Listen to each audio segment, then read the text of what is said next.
ولا تحسبن الله غافلا عما يعمل الظالمون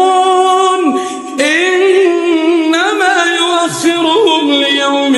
تشخص فيه الأبصار مهطعين مقنعي رؤوسهم لا يرتد إليهم طرفهم وأفئدتهم هواء